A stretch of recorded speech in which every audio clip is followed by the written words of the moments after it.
हमारी संस्कृति, हमारे संस्कार सदा रहें हमारे साथ। सब्सक्राइब करें तिलक। धर्मात्मा पांडव अब पृथ्वीपति बन गए हैं। धर्म का राज स्थापित हो गया है और साक्षात धर्मराज युधिष्ठिर पृथ्वी के शासक और पालक बन गए हैं। धर्म स्थापना का आपका मुख्य उद्देश्य अब पूरा हो चुका है। इसीलिए मुझे अब ऐसा प्रतीत होता है कि कहीं आपके अवतार लेने का लक्ष्य पूरा तो नहीं हुआ। प्रभु, मेरी आशंका सही तो नहीं? नहीं देवी, मेरे अवतार लेने का लक्ष्य अभी पूरा नहीं हुआ है। प्रभु, अब इस अवतार में कौन सा विशेष कार्य अधूरा रह गया है? देवी, अब भी मेरा कार्य अधूरा पड़ा है। आप व्यर्थी शंका कर रही थी कि मेरा कार्य समाप्त हो गया। भद्रे, अभी एक और बड़ा कार्य करना शेष है, एक अत्यंत महत्वपूर्ण कार्य, बाणासुर का वध। बाणासुर?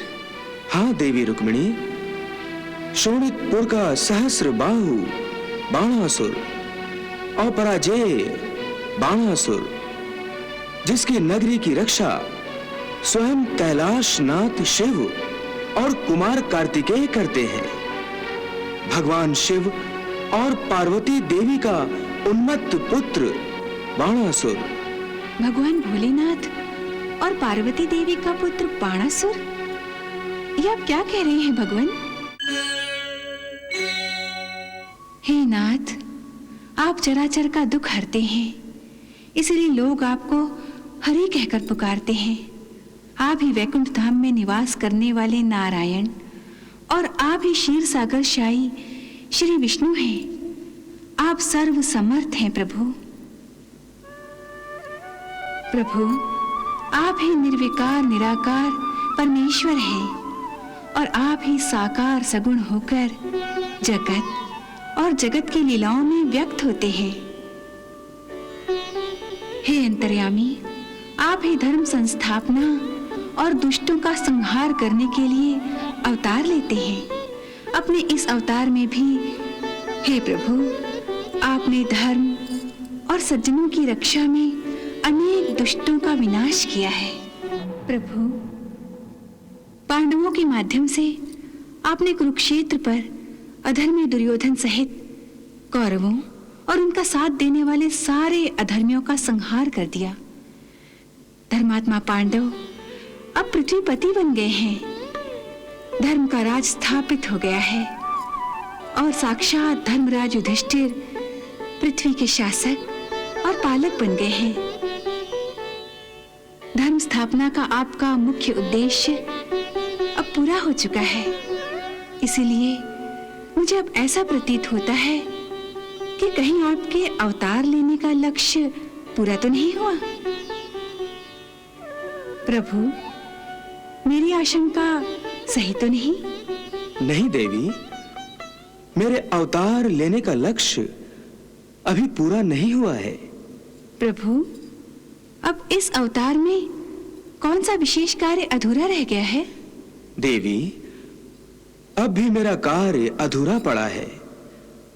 आप व्यर्थी शंका कर रही थी कि मेरा कार्य समाप्त हो गया। भद्रे, अभी एक और बड़ा कार्य करना शेष है, एक अत्यंत महत्वपूर्ण कार्य, बाणासुर का वध। बाणासुर?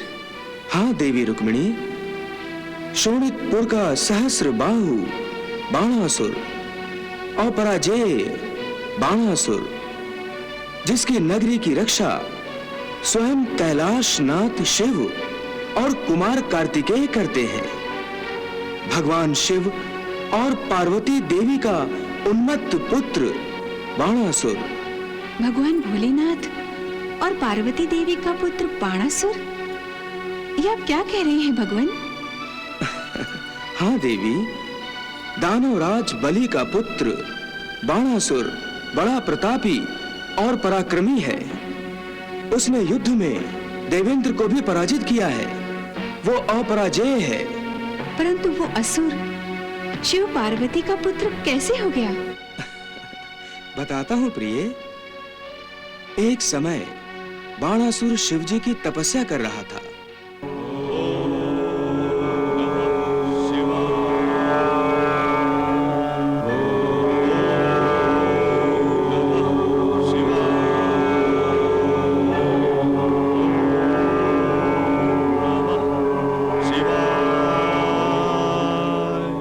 हे भोलेनाथ, ये बाणासुर तो भयंकर तपस्या कर रहा है। इसकी तपस्या का कैसा तेज फैल रहा है। देखिए ना, उस तेज को ब्रह्मांड भी सहन नहीं कर पा रहा है। वो डावाडोल हो रहा है। प्रभु स्वामी, सृष्टि को बचाइए और इस बलि पुत्र बाण पर कृपा कीजिए। परंतु देवी, बाण तो आपसे अनुग्रह चाहता है। मुझसे? हाँ देवी। मैं क्या अनुग्रह करूं देवादिदेव? यदि आपने बाणासुर पर समय रहते अनुग्रह नहीं किया तो शरीर से निकलने वाली अग्नि की लपटों से वो भस्म हो जाएगा। प्रभु, अपने भक्त की इतनी कठोर परीक्षा न लीजिए। सत्य कह रही हो देवी। तुम्हारा अनुग्रह ही उसे जीवित रखे है। चलो उस पर अनुग्रह करके तुम्हारी इच्छा पूर्ति करते हैं। ओम नमः शिवाय। ओम नमः शिवाय। ओम नमः शिवाय। ओम नमः शिवाय। आंखें खोलो वत्स।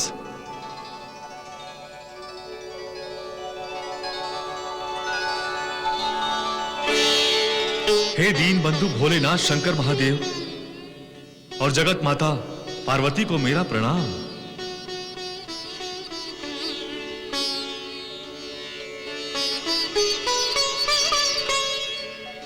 आज मैं धन्य हुआ प्रभु कि जगत के माता पिता शिव पार्वती के साक्षात दर्शन हुए। सचमुच मेरा जीवन धन्य हो गया प्रभु। तुम्हारी तपस्या से हम अतीव प्रसन्न हैं वत्स। वत्स, किस मनोकामना की पूर्ति के लिए तपस्या कर रहे थे? आज उस मनोकामना को पूर्ण करने का अवसर आ गया है। वरदान मांगो वत्स। रुक क्यों गए वत्स? ये तो तुम्हारी कठोर तपस्या का मिला हुआ फल है। इसे मांगने में संकोच क्यों करते हो? निसंकोच मांगो। हम तुम्हारी मनोकामना पूर्ण करेंगे। वरदान मांगो वत्स।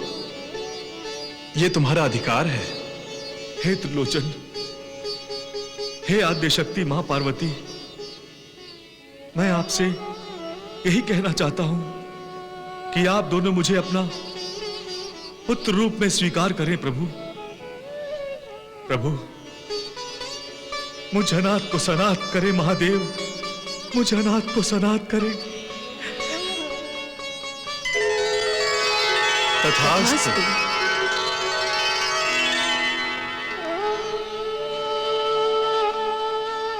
देवी, यदि कुमार कार्तिकेय हमारे ज्येष्ठ पुत्र हैं तो ये हमारा कनिष्ठ पुत्र होगा। मेरा मनोरथ सफल हुआ मां। मैं सनाथ हो गया हूं पिता महादेव। देवादिदेव, मैं बड़ा अनुग्रहित हुआ। हे वत्स, मैं तुमसे बहुत प्रसन्न हूं। इसलिए मैं तुम्हें एक वरदान और देना चाहता हूं। मांगो, जो तुम्हारी इच्छा हो। हे आशुतोष, जिसके संसार की मनोकामना पूर्ण करने वाले आप जैसे माता पिता हो, उसे और क्या चाहिए? जिसके घर के आंगन में स्वयं गंगा बहती हो, वो कुआं क्यों खोदे? मैं बड़ा कृतार्थ हूं प्रभु। मुझे अन्य किसी वरदान की कोई आवश्यकता नहीं है। वत्स, पहला वरदान तुमने भगवान शंकर से मांगा था। दूसरा वरदान अपने पुत्र के चरित्र से प्रसन्न पिता से मांगो। रक्षा करते हुए पालन करने वालों को पिता कहते हैं। अतः मैं पिता से यही मांगता हूं कि वो सदैव मेरी रक्षा करें, मेरी नगरी की भी रक्षा करें देव। तथास्तु। हे पुत्र बाणासुर, तुम्हारे बड़े भाई कुमार कार्तिकेय का जिस नगरी में जन्म हुआ था उसी क्षौणकपुरी को तुम अपनी नगरी बना लो। उस नगरी के साथ साथ मैं तुम्हारी रक्षा करूंगा। इस कारण तुम सदा अपराजय बने रहोगे। ये मेरा वरदान है। देव, देव, देव।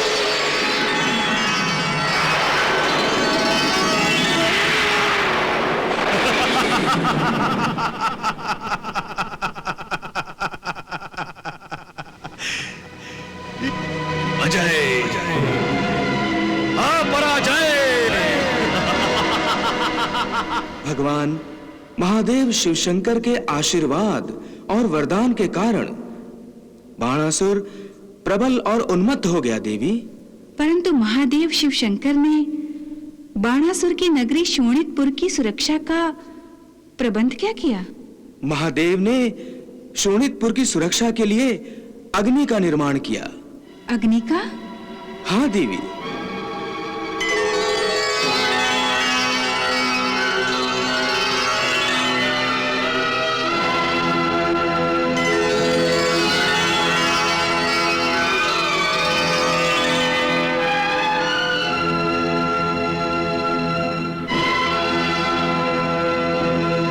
हे देवादिदेव, हे त्रिलोचन, कहिए मेरे लिए क्या आज्ञा है? हे अग्नि, मैं तुम्हें दानव राज बाण की नगरी शोणकपुर की रक्षा के लिए नियुक्त करता हूं। आज से दानव राज बाण की नगरी की सुरक्षा का उत्तरदायित्व तुम पर है। जो आज्ञा महादेव।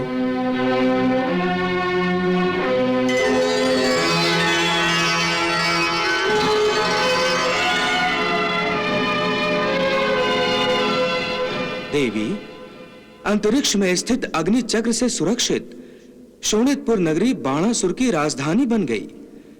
महादेव शिवशंकर के बाद दानवराज बाणासुर अपने ज्येष्ठ भ्राता शिवपुत्र कार्तिकेय से भी अनुग्रहित हो गए।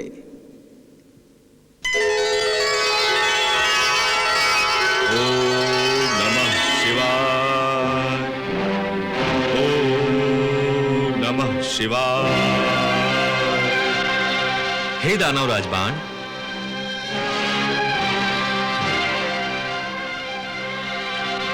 भ्राता भगवान कार्तिकेय,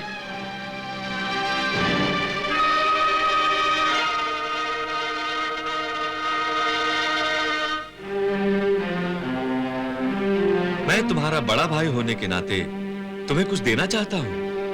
ये मेरा अहोभाग्य है भ्राताश्री। जैसे पिताश्री महादेव शिवशंकर ने कहा है, तुम सदा अपराजय रहोगे।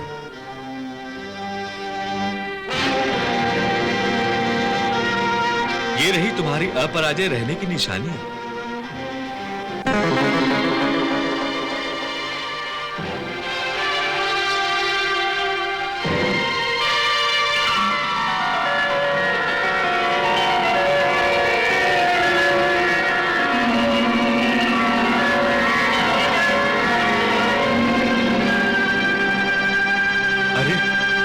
दिव्य तेजस्वी ध्वज, और ये रहा दिव्य तेजस्वी मयूर वाहन।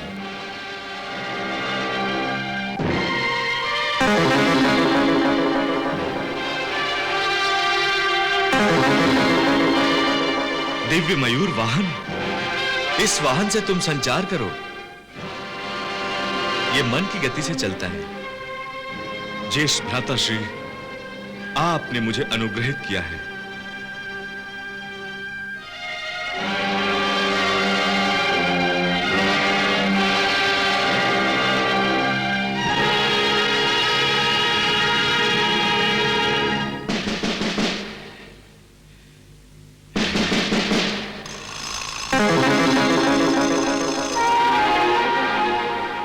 शिवपुत्र कार्तिकेय ने प्रदान किया तेजस्वी अग्निध्वज बाणासुर की शोणितपुर नगरी में विजय पताका की तरह लहरा रहा है।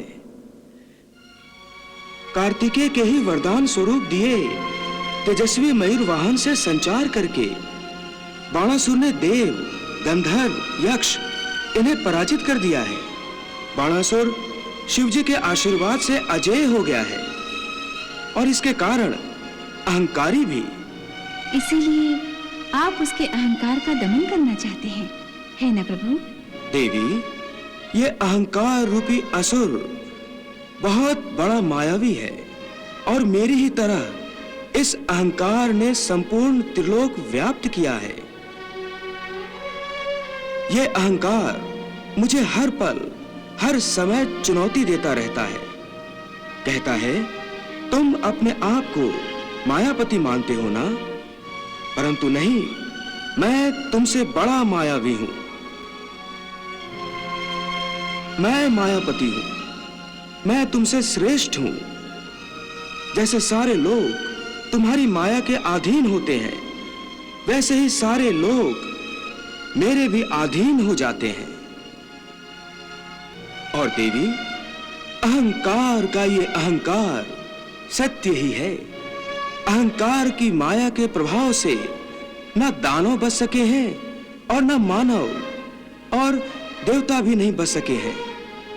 इसीलिए अहंकार को देवता, दानव और मानव का सबसे बड़ा शत्रु माना गया है। परंतु क्या इस शत्रु का विनाश नहीं हो सकता? नहीं देवी, यह शत्रु इतना प्रबल है कि हर कोई इस पर विजय नहीं पा सकता। केवल स्थित प्रज्ञ योगी ही अहंकार पर विजय पाते हैं, अन्य नहीं। देवी, झंझावात का कोई सामना कर सकता है? आंधी तूफान कोई रोक सकता है? अहंकार एक प्रकार का झंझावात ही है देवी।